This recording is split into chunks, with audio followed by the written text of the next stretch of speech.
이 시간 우리 다시 시작할 수 있는 힘, 다시 시작할 수 있는 힘이라는 제목으로 오늘 본문 말씀 중심으로 은혜를 나누도록 하겠습니다.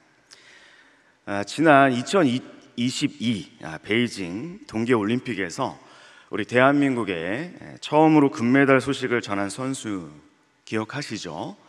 쇼트트랙의 황대헌 선수였습니다. 그는 2월 9일에 열렸던 1500m 쇼트트랙에서 우승해서 우리나라의 첫 금메달 소식을 전해 주었습니다. 감격스러운 저 장면 기억나시죠? 내려주셔도 되겠습니다. 이 황대헌 선수의 금메달이 더욱 값진 이유는 이 선수가 이틀 전에 열렸던 이 혼성 계주 시합에서 나온 이 편파 판정의 피해자였기 때문입니다. 그는 이 시합에서 너무 늦게 이 코스를 변경했다라는 납득하기 어려운 이유로 실격 판정을 받았었죠. 결국 금메달은 이 중국 선수단에 돌아갔고 한국 대표팀은 이 오심을 국제 스포츠 중재 재판소에 제소하기까지 했습니다. 하지만 이 황대헌 선수는 이런 논란 후에 시합 후에 인터뷰에서 이렇게 말을 했습니다. 앞으로 남은 시합을 더 잘 준비해서 이 벽을 계속 두드리겠다, 그렇게 말을 했어요. 계속 두들기다 보면 좋은 성적이 나오지 않을까 믿고 있다 라고 이렇게 이야기를 했는데, 정말 이틀 후에 열린 1500m 결승에서 우승을 차지한 것이었어요. 사실 그는 지난 2020년도 평창 동계올림픽에도 참가했지만 그때는 2번이나 경주 중에 넘어지면서 아쉬운 성적을 냈습니다. 이런 실패와 또 오심 논란 속에서도 불구하고 그는 오뚜기처럼 다시 일어나서 그의 표현대로 계속 이 벽을 두들겨서 결국에는 금메달을 목에 걸었습니다. 참 드라마틱한 이야기죠. 어려운 여건을 극복하고 다시 시작해서 힘있게 앞으로 나아가고 좋은 결과를 만들어낸 이 황대헌 선수의 이야기, 그 이야기는 이 코로나19로 인해서 어려움을 겪고 있는 우리 국민들에게 큰 위로와 또 희망을 전해주었습니다. 어려운 상황에도 낙심하지 않고 다시 시작할 수 있다라는 희망을 갖게 해주었기 때문입니다. 오늘 성경 본문에도 우리가 보면 낙심과 절망 속에서 허우적대다가 다시 시작할 수 있는 힘을 공급을 받아서 새로운 삶을 시작했던 한 인물이 나옵니다. 바로 이 부활의 예수님을 만났던 베드로였습니다. 베드로는 어떤 실패를 경험을 했고 또 어떻게 이를 극복할 수 있었을까요? 또한 우리는 어떻게 역시 이 실패와 패배를 극복하고 다시 시작할 수 있을까요? 오늘 말씀을 통해 들려주시는 하나님의 그 메시지에 귀를 기울여 보기를 바랍니다. 첫 번째로 우리가 생각해 볼 수 있는 것은 하나님께서는 우리가 자기 힘만 믿고 의지할 때 실패할 수밖에 없다라고 말씀하십니다. 한번 우리 저 자막을 보고 같이 한번 읽어볼까요? 시작. 첫째, 하나님께서는 우리가 자기 힘만 믿고 의지할 때 실패할 수밖에 없다고 말씀하십니다. 그렇습니다. 사실 베드로는 매우 자신만만한 사람이었습니다. 그는 예수님께서 세우신 12명의 사도들 중에 첫째 가는 사도였습니다. 가이사랴 빌립보에서 예수님께서 너희는 나를 누구라고 생각하느냐라고 물으셨을 때에 주는 그리스도시요 살아계신 하나님의 아들이십니다 라고 정확하게 신앙을 고백했던 사람이었죠. 또한 예수님께서 십자가에 달리시기 전날 밤에 오늘 밤에 너희가 다 나를 버리리라 제자들에게 그렇게 말씀하실 때에도 그는 모두가 주를 버릴지라도 나는 결코 버리지 않겠나이다 라고 의기양양하게 답했던 베드로였습니다. 예수님을 위해서는 목숨까지도 버릴 수 있다고, 주를 위하여 내 목숨을 버리겠나이다 라고 자신만만하게 말했습니다. 이런 베드로의 말과 행동을 보면 그는 굉장히 믿음이 좋고 강인한 사람이라고 스스로 여겼던 것 같습니다. 그는 예수님께서 가시는 곳에 나도 갈 수 있다라고 생각을 했습니다. 그 예수님께서 걸어가신 고난의 길, 좁고 협착한 길, 믿음 없이는 갈 수 없는 십자가의 길이었지만 베드로는 스스로의 힘으로도 충분히 그 길을 걸어갈 수 있다라고 믿었습니다. 예를 들어서 그는 물 위에서 걸어오시는 예수님께서 주님, 만일 주님이시거는 나를 명하사 물 위로 오라 하소서, 이렇게 호기롭게 예수님께 요청했습니다. 그러나 예수님의 말씀을 듣고 물 위를 한두 걸음 걷던 베드로는 심하게 불어오는 그 바람을 보고 무서워하여 물속으로 막 빠져들어갔습니다. 그러자 예수님께서 그를 붙잡으시면서 말씀하셨죠. 믿음이 적은 자여, 왜 의심하였느냐? 믿음이 적은 자여, 왜 의심하였느냐? 베드로에게 말씀하셨습니다. 사실 이것이 베드로의 실제 모습이었습니다. 믿음이 작은 자, 의심하는 자, 스스로 할 수 있다고 믿었지만, 스스로는 강인하다고 생각을 했지만 실제로는 의심이 많고 작은 그 어려움 앞에서도 낙심해서 넘어지는 그런 사람 말입니다. 그는 모두 주를 버릴지라도 나는 결코 버리지 않겠다라고 호언장담했지만 불과 몇 시간 후에 이것은 모두 공수표에 지나지 않았음을 우리가 알 수 있습니다. 예수님께서 잡히시던 그 날 새벽에 대제사장의 집들에서 베드로는 예수님을 모른다고 3번 부인했죠. 너도 이 사람의 제자 중 하나가 아니냐? 그렇게 질문하던, 문 지키던 그 여종의 물음에 베드로는 아주 비겁하게 나는 아니다, 나는 저 사람의 제자 중 하나가 아니다 부인했습니다. 같은 시각에 예수님께서는 그 대제사장에게 신문을 당하시며 자신이 메시아이심을 당당하게 인정하셨던 모습과 매우 대조가 되는 그러한 모습입니다. 베드로는 여종만이 아니라 뜰 안에서 불을 쬐던 사람들 앞에서, 그리고 베드로에게 귀를 잘린 사람의 그 친척의 질문 앞에서 모두 동일하게 나는 예수님을 모른다, 나는 저 사람을 모른다라고 3번이나 부인했습니다. 저는 이 베드로의 모습을 묵상하면서 존 버년의 소설 철로역정이 생각이 났습니다. 이 소설 철로역정은 이 주인공 크리스천이 멸망의 도시를 떠나서 새 예루살렘으로 들어가는 그 여정, 순례의 여정을 그리고 있습니다. 이 크리스천은 그 여정에서 다양한 인물들을 만나는데요, 어떤 사람들은 이 주인공을 돕는 동역자의 역할을 하지만 또 어떤 사람들은 그를 곁길로 빠지도록 새 예루살렘으로 도착하지 못하도록 방해하는, 유혹하는 역할을 합니다. 후자에 속하는 인물 중에 허풍쟁이라는 이름의 등장인물이 있습니다. 허풍선, 허풍선입니다. 허풍선은 이 크리스천과 함께 이 길을, 순례의 길을 가면서 선한 일에 대해서, 하나님이 기뻐하시는 일에 대해서 많은 이야기를 주고받습니다. 하지만 그는 실상 말만 하고 행하지 않은 사람이었다라고 이 존 버년은 이 허풍선에 대해서 묘사를 합니다. 허풍선은 성경에 대해서 또 하나님에 대해서 풍성한 지식을 갖고 있었지만 그 지식에 걸맞는 실천이 없었던 사람이었습니다. 그 하나님을 아는 지식에 걸맞는 삶이 뒷받침되지 않은 사람이었어요. 하지만 이 고린도전서 4장 말씀처럼 하나님의 나라는 말에 있지 않고 오직 능력에 있지 않습니까? 하나님의 나라는 말에 있지 않고 오직 능력에 있지 않습니까?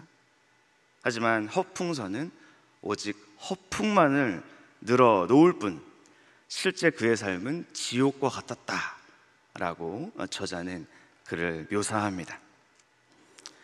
예수님을 모른다고 3번이나 부인하고 실패했던 베드로의 모습이 이 허풍선과 같지 않았을까, 그런 생각이 들었어요. 베드로는 3년 동안 예수님과 동고동락하면서 예수님을 따른 수제자였습니다. 예수님의 파송을 받아서 귀신도 쫓아내고 이적도 보이고 열심히 복음을 전했던 그런 제자였어요. 하지만 스스로 강하고 또 스스로 믿음이 좋다고 과신했던 베드로는 실상은 비겁하고 겁 많은, 의심 많은 제자였습니다.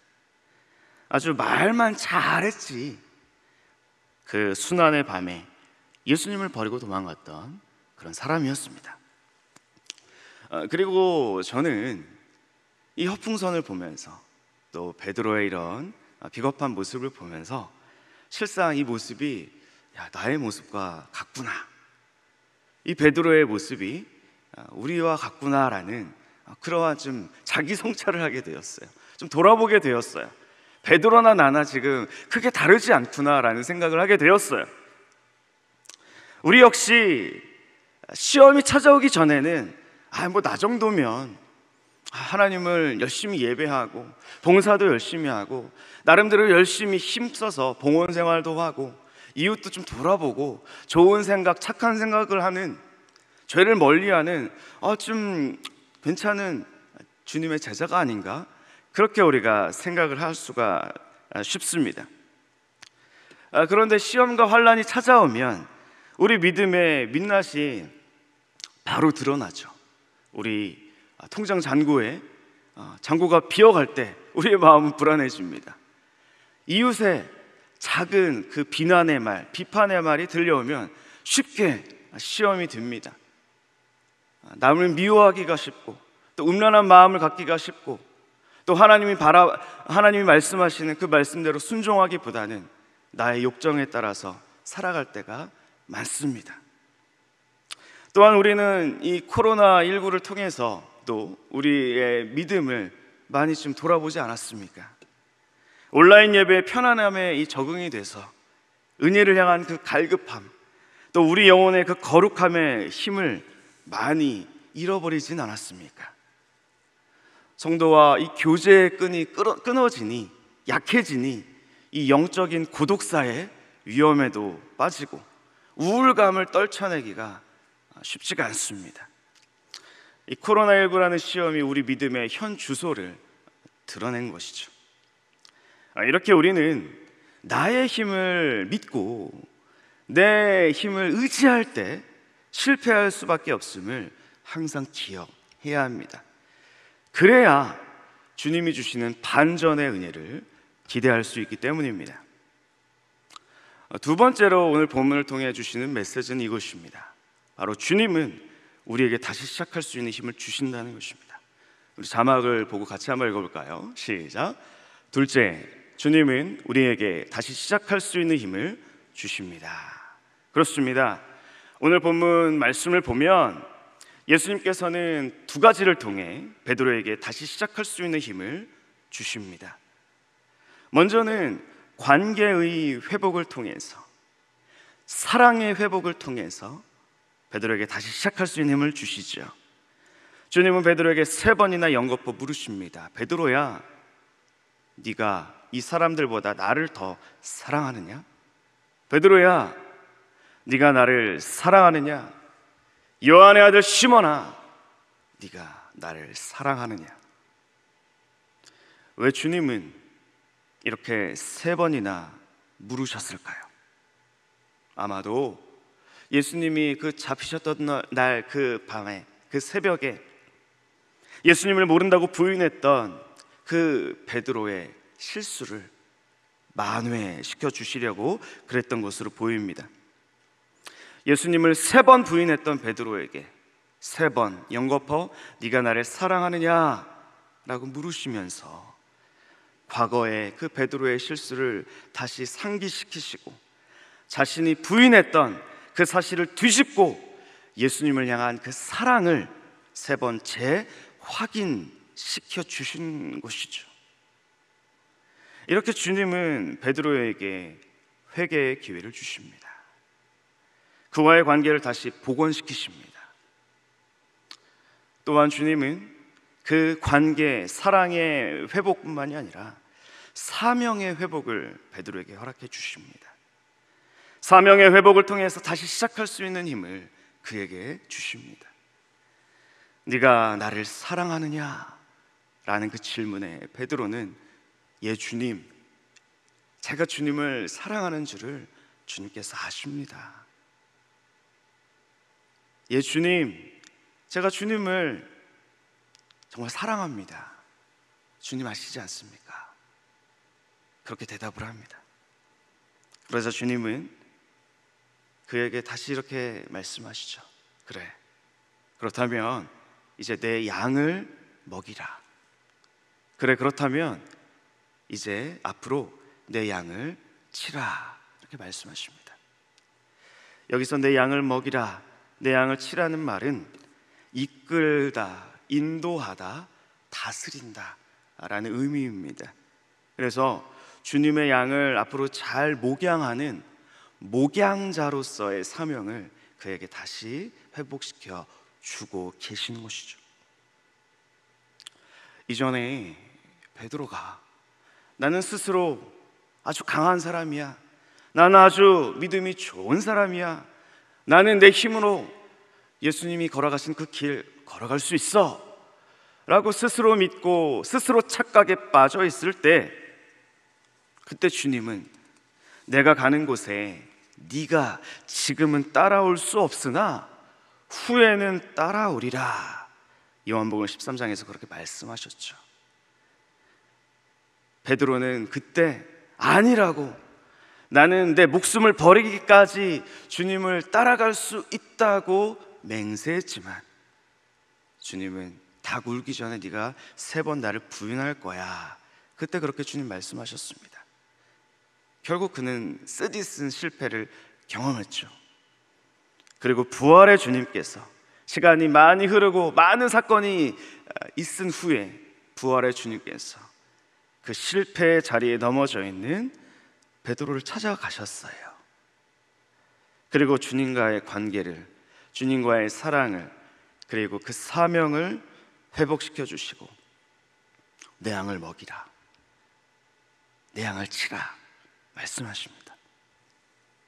이제는 앞으로 너도 내가 걸어간 그 길, 내가 걸어간 그 십자가의 길, 그 좁은 길, 생명으로 인도하는 그 길, 그리고 부활의 영광의 길, 그 길로 이제 너도 걸어갈 수 있다고 초대하고 계십니다. 주님을 믿는 많은 성도들과 교회를 잘 먹이고 목양하라고 사명을 주고 계시는 것입니다. 이렇게 주님은 관계의 회복, 사랑의 회복, 사명의 회복을 통해서 베드로가 다시 시작할 수 있도록 힘을 주시는 것입니다. 베드로는 부활하신 예수님을 만난 그 아침 갈릴리 호숫가에서 회복을 경험하고 치유를 경험하고 다시금 주님의 제자로, 다시금 복음의 사도로 삶을 시작할 수 있었습니다. 부활하신 예수님께서 그를 회복시켜 주셔서 그는 초대교회의 사도로 하나님께 귀하게 쓰임 받았죠. 전설에 의하면 로마에서 순교하기까지, 십자가에 거꾸로 달려서 순교하기까지 그는 불꽃 같은 삶을 살다가 하나님 곁으로 갔습니다. 그래서 그는 베드로전서 5장 4절에서 하나님의 뜻을 따라서 하나님의 양을 치는 그 사명을 맡은 이들에게 이렇게 권면합니다. 베드로전서 5장 4절의 말씀입니다. 목자장이 나타나실 때에 시들지 아니하는 영광의 관을 얻으리라. 목자장이 나타나실 때에 시들지 아니하는 영광의 관을 얻으리라, 이렇게 말씀하고 있어요. 목자장 누구십니까? 우리의 목자장 바로 예수 그리스도시죠. 그에게 부활의 아침에 찾아가셔서 내 양을 먹이라, 내 양을 잘 치라고 사명을 회복시켜 주셨던 그 목자장이신 예수님께서 다시 오시는 그날에, 그 주님 앞에 우리가 다시 서는 그날에 부끄러움이 없는 목자로, 사명자로 인정받고 영광의 면류관을 얻을 것을 소망하라고 권면하고 있는 것이죠. 그리고 그에게 다시 시작할 수 있는 힘을 주셨던 예수님께서 지금 이 공간에 저와 여러분 한 사람 한 사람 가운데 성령을 통해서 동일하게 말씀해 주십니다. 김집사야, 이권사야, 박장로야, 정목사야, 네가 나를 사랑하느냐? 네가 이 사람들보다 정말 나를 사랑하느냐? 여러분 뭐라고 대답하시겠어요? 한번 따라 볼까요? 예, 주님. 너무 목소리가 작은 거 아닙니까? 다시 한번 따라 합시다. 예, 주님. 제가 주님을 사랑합니다. 내 양을 먹이라, 내 양을 치라 말씀하시는 그 성령님의 음성을 들으시는 여러분 되시기를 간절히 소망합니다. 주님은 동일하게 또 우리에게 말씀하세요. 예수 그리스도의 그 은혜 안에서 하나님의 은혜의 그 다스림을 받는 하나님 나라의 백성은 한 번 실패한다고 해서, 한 번 낙심했다고 해서, 한 번 넘어졌다고 해서 결코 포기하지 않는다. 절대 포기하지 않는다. 부활하신 예수님께 회개하여 용서와 용납을 경험하고 회복의 삶을 살아라. 주님께서 우리를 초대하고 계시는 거예요. 그렇습니다. 부활하신 예수님께서는 오늘날에도 우리에게 다시 시작할 수 있는 힘을 주시는 줄 믿습니다. 그러므로 우리는 오늘 본문 말씀을 통해서 주시는 세 번째 메시지를 발견하게 됩니다. 그것은 무엇입니까? 바로 회개를 통해서 하나님과의 그 관계의 회복과 사명의 회복의 은혜를 경험하고 우리는 다시 시작할 수 있다는 거예요. 우리 자막을 보고 같이 한번 읽어볼까요? 시작. 회개를 통해 주님과의 관계의 회복과 사명 회복의 은혜를 경험하고 다시 시작할 수 있는 힘을 얻을 수 있다. 이것이 오늘 본문을 통해서 지금 이 시간에 2022년 3월을 살고 있는 우리 안산제일교회, 이 코로나가 2년이 넘고 확진자가 하루 40만 명이 넘어가서 모두가 뒤숭숭하고 믿음이 위축되고 있는 지금 이때 이 본문 말씀을 통해 우리에게 주시는 메시지인 줄 믿습니다. 주님 우리에게 말씀하세요. 돌이키라고, 회개하라고 말씀하세요. 다시 주님의 말씀 앞으로 돌아오라고 말씀하시는 것입니다. 예배의 자리로 돌아오라고 말씀하시는 것입니다. 기도의 자리에서 나와의 그 깊은 거룩함의 관계의 그 친밀함 가운데로 다시 나아오라고, 그 안에서 사랑의 관계를 회복하라고, 사명을 회복하라고 우리를 부르시는 줄을 믿습니다. 다시 한번 베드로를 생각해 봅시다. 그는 예수님께 이런 사명을 받았죠. 네가 지금 갈릴리 호숫가에서 물고기를 낚는 어부로 살지만 이제 나를 따르라. 내가 너를 사람 낚는 어부로 불렀다. 넌 앞으로 사람 낚는 어부의 삶을 살 것이다. 사람 낚는 어부가 되었어요. 하지만 그는 예수님을 3번 부인하고 다시 옛생활로 돌아갑니다. 예루살렘에서 다시 갈릴리로 올라가서 다시 옛날 어부의 생활을 하면서 물고기를 잡고 있어요. 밤이 새도록 한 마리도 못 잡았어요 지금. 근데 예수님께서 배 오른편에 그물을 던져보라. 그 새벽에 말씀하시고 몇 마리의 물고기를 잡았습니까? 153마리의 물고기를 잡고 제자들이 예수님이시다. 그러자 베드로가 막 옷을 막 입고 배에서 뛰어들어서 예수님께로 막 달려갔어요. 그리고 예수님께서는 정성껏 준비한 그 아침 식사를 모닥불 앞에서 주시면서 네가 나를 사랑하느냐? 내 양을 치라 말씀하셨어요. 실패의 자리에서 회복의 자리로 그를 옮겨주고 계십니다. 예수님을 모른다고 부인했던 방식 그대로 회개해서 예수님을 향한 그 사랑의 고백을 하게 하시고 그와의 관계를 회복시키십니다. 그리고 이렇게 관계가 회복되니 베드로에게 다시 삶의 의미가 분명해졌어요. 삶의 목표가 새로워졌어요. 삶의 목적과 의미가 분명해졌습니다. 다시 옛생활로 돌아가서 물고기 많이 잡아서 부자 되고 잘 사는 것이, 안정된 삶을 사는 것이 다시 옛생활로 돌아간 베드로의 삶의 목적과 의미였는데, 부활의 예수님을 만나서 예수님과 사랑이 회복되고 사명이 회복되니까 어떻게 됐어요? 다시 사람 낚는 어부의 삶으로 돌아갈 수가 있었어요. 회복될 수가 있었어요. 제가 여러분에게 질문 하나 해보겠습니다.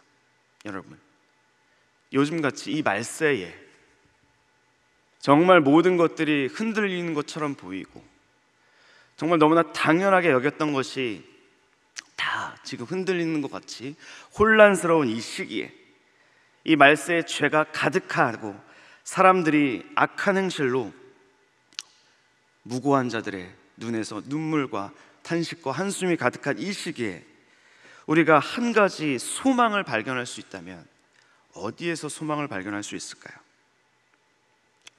악인들의 죄가 하늘까지 쌓여도 우리가 이를 돌파할 수 있는 한 가지 해결책이 있다면 무엇일까요?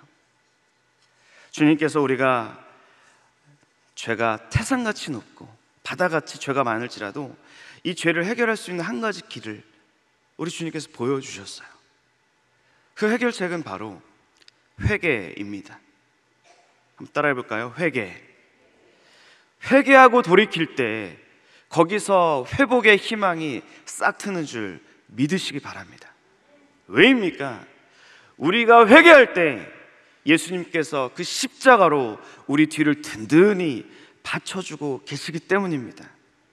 예수님의 그 십자가의 보혈이 회개를 통해서 우리와 이 세상을 회복시켜 주실 줄을 믿습니다. 죄를 통해서 절망에서 소망으로, 실패에서 회복의 은혜를 허락해 주실 줄 믿으시기 바랍니다. 죄가 아무리 많고 교만하고 연약하고 무력해도 우리에게는 이 강력한 회개라는 무기가 있는 한 우리에게는 소망이 있는 줄 믿으시길 바랍니다. 회개라는 무기로 죄와 싸울 때, 회개라는 무기로 사탄 마귀와 싸울 때에 그리스도께서 우리의 대장 되어 주셔서 부활의 권세와 능력으로 우리에게 승리를 주실 줄을 믿으시기를 바랍니다. 그리고 우리를 회복시켜 주실 줄 믿으시길 바랍니다. 베드로가 회복됐는데 왜 저와 여러분이 회복되지 않겠습니까? 베드로가 다시 사명자로 설 수 있었는데 왜 저와 여러분이 그 뜨거운 복음의 열정을 다시 안고 사명자의 삶을 살 수 있지 않겠습니까? 이 은혜의 주님 앞에 이 주님의 보혈을 의지하여 담대히 나아가는 저와 여러분 되시길 바랍니다. 히브리서 4장 14절 이하의 말씀을 경청해 보십시오. 이렇게 주님 말씀하십니다. 그러므로 우리에게 큰 대제사장이 계시니 승천하신 이 곧 하나님의 아들 예수시라. 우리가 믿는 도리를 굳게 잡을지어다. 우리에게 있는 대제사장은 우리의 연약함을 동정하지 못하실 리가 아니요 모든 일에 우리가 똑같이 시험을 받으시니로되 죄는 없으시니라. 16절은 우리 같이 한번 읽어볼까요? 시작. 그러므로 우리는 긍휼하심을 받고 때를 따라 돕는 은혜를 얻기 위하여 은혜의 보좌 앞에 담대히 나아갈 것이니라. 아멘. 그렇습니다. 오늘 우리는 실패의 자리에 낙심해 있는 베드로를 찾아가신 부활의 예수님에 대한 이야기를 살펴보았습니다. 예수님을 만나서 다시 시작할 수 있는 사람, 예수님을 만나서 다시 시작할 수 있는 사람, 얼마나 복됩니까?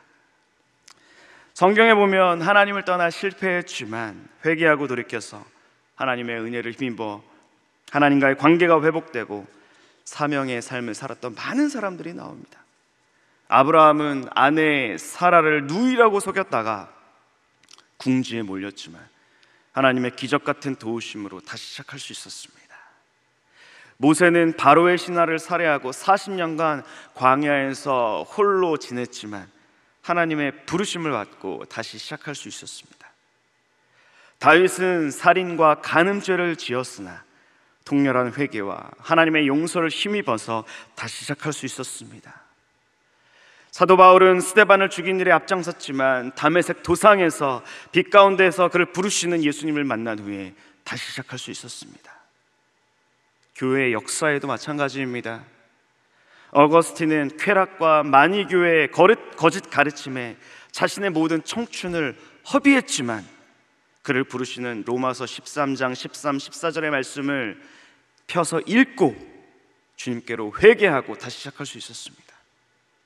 종교개혁가 마틴 루터는 심판하시는 하나님이 두려워서 죄책감 속에 묶여 살았지만 의인은 믿음으로 말미암아 살리라라는 성경 말씀을 믿고 다시 시작할 수 있었습니다.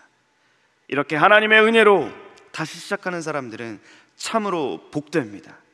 바라기는 하나님의 은혜의 부르심 앞에 다시 시작할 수 있는 힘을 얻는 저와 여러분 되시기를 간절히 소망을 합니다. 하나님은 우리에게 다시 시작할 수 있는 힘을 주십니다. 하나님 나라의 백성은 실패로 인해서 낙심하거나 포기하지 않습니다. 하나님 나라 백성은 부활하신 예수님을 만나고 용서와 용납을 받고 회복의 삶을 살아갑니다. 그래서 주님은 이 시간 우리 한 사람 한 사람에게 성령님을 통해 말씀하십니다. 나와의 친밀한 사랑의 관계를 다시 시작하자. 나와의 그 깊이 있는 관계를 다시 시작하자. 이렇게 우리를 부르십니다. 또한 주님은 말씀하십니다. 사명의 자리에서 다시 시작해라. 목양의 그 사명, 사랑과 섬김의 그 사명, 복음 전도의 사명으로 다시 시작해라. 내가 너와 함께 하겠다. 세상 끝날까지 내가 너희와 함께 하겠다. 성령의 권능을 힘입어서 다시 앞으로 나아가라. 다시 시작하라. 이렇게 말씀하십니다. 그 부활의 예수님, 그 부활의 예수님을 꼭 만나는 저와 여러분 되시길 간절히 바랍니다. 이 사순절 부활절기를 잘 준비하고 기도하면서 4월 17일 부활주일, 온마음 전도주일, 정말 이 부활의 주님을 새롭게 만나고 회복되는, 다시 시작할 수 있는 저와 여러분 되시기를 간절히 소망합니다. 기도하겠습니다. 좋으신 하나님, 우리에게 회개의 기회를 주시고 용서와 회복의 은혜를 허락하심에 감사를 드립니다. 우리가 아무리 죄가 많고 연약하다 할지라도 부활하신 예수님을 의지하여 회개함으로 죄의 권세를 이기게 하옵소서. 우리를 붙잡고 놓지 않는 이 죄의 권세를 주님의 보혈로 넉넉하게 이겨내게 하여 주시옵소서. 그리하여 주님과의 그 사랑의 관계를 회복하게 하시고 사명의 회복을 통해서 다시 시작할 수 있는 힘을 얻게 하옵소서. 주 예수님의 이름으로 기도합니다. 아멘.